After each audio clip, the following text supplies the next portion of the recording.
আসসালামু আলাইকুম ওয়া রাহমাতুল্লাহি ওয়া বারাকাতুহু। বিসমিল্লাহ, আলহামদুলিল্লাহ, ওয়াসসালাতু ওয়াসসালামু আলা রাসূলিল্লাহ ওয়া আলা আলিহি ওয়া সাহবিহি আজমাইন, আম্মা বাদ। আজকে যে বিষয়টি নিয়ে আলোচনা করব সেটা হলো যে ফেসবুকের মাধ্যমে প্রেম করা অথবা হারাম রিলেশন করা এবং ফেসবুকে পরিচিত অপরিচিত মেয়েদেরকে মেসেজ পাঠানো, তাদের সাথে কথোপকথন করা, অর্থাৎ বিবাহ বৈধ এমন মেয়েদের সাথে কথোপকথন করা। বিবাহ বৈধ এমন কোনো মেয়ে যদি কোনো ছেলেকে মেসেজ পাঠায়, এই ধরনের যে কথোপকথনগুলো সেগুলো সম্পর্কে আলোচনা করা হবে ইনশাআল্লাহ। ফেসবুক একটি জনপ্রিয় যোগাযোগ মাধ্যম এবং এই ফেসবুকের দুইটা দিক রয়েছে, একটা হলো ভালো দিক এবং একটি হলো খারাপ দিক। যদি আপনি ফেসবুকের ভালো দিকটি দ্বারা নিজেকে উপকৃত করতে পারেন তাহলে আপনি ফেসবুক চালাবেন, কোনো সমস্যা নেই। কিন্তু এখন যদি আপনি ফেসবুক চালাতে চালাতে ফিতনার ভিতরে পড়ে যান, আপনার ফেসবুক চালিয়ে যদি আপনার পাপ হয়, পাপের কাজে জড়িয়ে যান, তাহলে ফেসবুক থেকে আপনার বিরত থাকা উচিত। তো ফেসবুকে তেমনই ভাবে একটি ফিতনা হলো ফেসবুকে মাধ্যমে হারাম রিলেশন করা অথবা প্রেম করা, পরিচিত অপরিচিত মেয়েদের সাথে কথোপকথন করা। তা আমরা যেটাকে হারাম রিলেশন বলি, প্রেম বলি, এটা প্রকৃতপক্ষে জেনা। সূরা বনী ইসরাঈল 17 নম্বর সূরা 32 নম্বর আয়াত, মহান আল্লাহ বলেন, ওয়ালা তাকরাবুজ জিনা ইন্নাহু কানা ফাহিশাতাও ওয়া সাআ সাবিলা। তোমরা জেনা নিকটবর্তী হয়ো না, এটা অশ্লীল ও নিকৃষ্ট কাজ। আল্লাহ আমাদেরকে জেনা নিকটবর্তী হতেও নিষেধ করছেন। তিনি বলছেন, ওয়ালা তাকরাবুজ জিনা, তোমরা জেনা নিকটবর্তীও হয়ো না, ইন্নাহু কানা ফাহিশাতাও ওয়া সাআ সাবিলা, এটা অশ্লীল ও নিকৃষ্ট কাজ। সুতরাং আমাদেরকে এই জেনা থেকে অবশ্যই বিরত থাকতে হবে। জেনার প্রকারভেদ, জেনা কি কিভাবে হতে পারে? সহিহ মুসলিম হাদিস নাম্বার 6513, ইসলামিক ফাউন্ডেশন। আল্লাহ রাসূল সাল্লাল্লাহু আলাইহি ওয়াসাল্লাম বলেন, দুই চোখের জেনা হলো দৃষ্টিপাত করা, দুই কানের জেনা হলো শ্রবণ করা, জিহ্বার জেনা হলো কথোপকথন করা, হাতের জেনা হলো স্পর্শ করা, পায়ের জেনা হলো হেঁটে যাওয়া, অন্তরের জেনা হলো আকৃষ্ট বাসনা করা এবং লজ্জাস্থান তা বাস্তবায়িত করে ও মিথ্যা প্রতিপন্ন করে। তাহলে আমরা উদাহরণের মাধ্যমে এটা বোঝার চেষ্টা করি। চোখ দিয়ে জেনা কিভাবে হয়? যখন আপনি চোখ দিয়ে সেই মেয়েটিকে দেখছেন, আপনার মেসেজগুলো দেখছেন, ভিডিও করে তাকে দেখছেন, তখন আপনার চোখের জেনা হচ্ছে। আর যখন আপনি তার সাথে অডিও কলে কথা বলছেন, তখন জিহ্বার জেনা হচ্ছে, কানের জেনা হচ্ছে।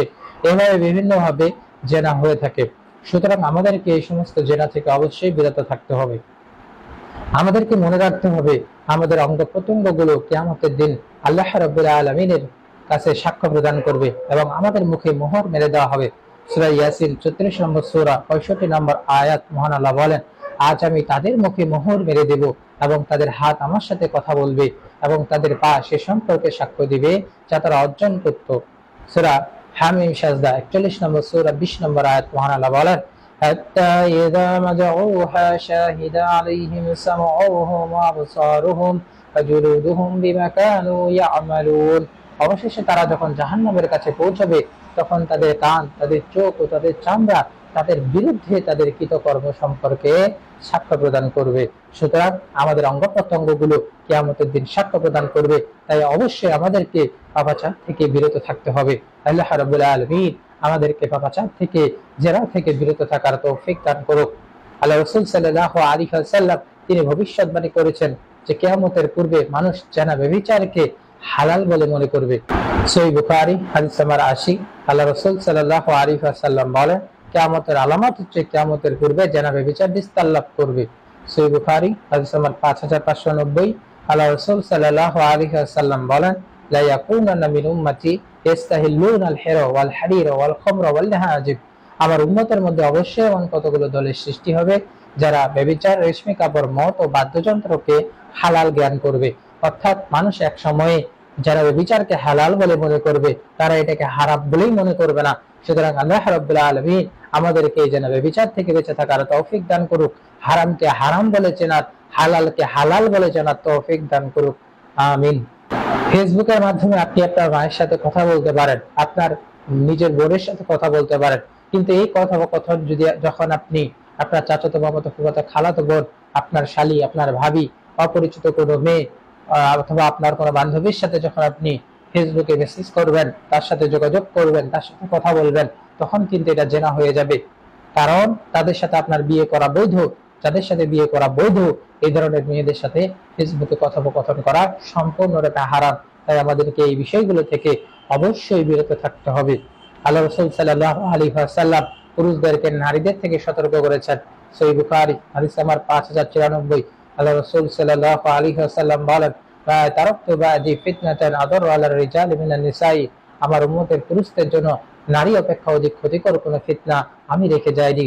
সুতরাং আমাদেরকে এই বিষয়গুলো অবশ্যই মনে রাখতে হবে এবং আমাদেরকে শয়তানের ফাঁদে পা দিলে চলবে না, বরং আমাদেরকে সতর্ক সাবধান হয়ে থাকতে হবে।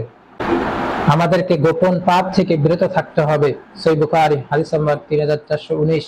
আল্লাহ রাসূল সাল্লাল্লাহু আলাইহি ওয়াসাল্লাম তিনি বলেন, নিশ্চয় আমি তোমাদের উপর যে ব্যাপারে বেশি ভয় করি তা হলো জেনা ও গোপন প্রবৃত্তি।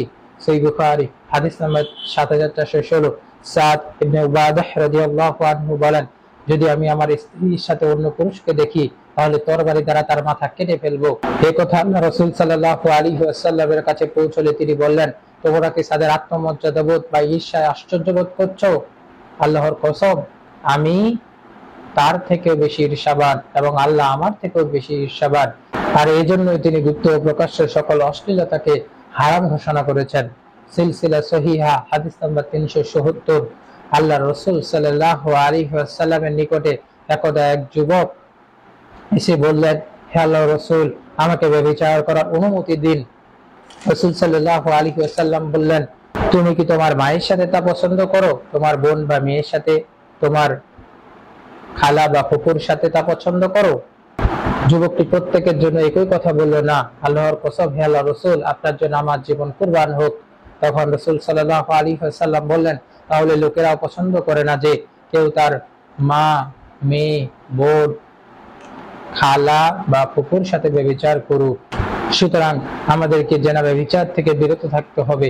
ফেসবুকে এই সমস্ত কথোপকথন করে, হারাম রিলেশন বা প্রেম করে নিজেদের সময়কে নষ্ট করা যাবে না, নিজেদের চরিত্রকে নষ্ট করা যাবে না। আল্লাহ রাব্বুল আলামিন আমাদেরকে জেনা ব্যভিচার থেকে বিরত থাকার তৌফিক দান করুক, আমিন।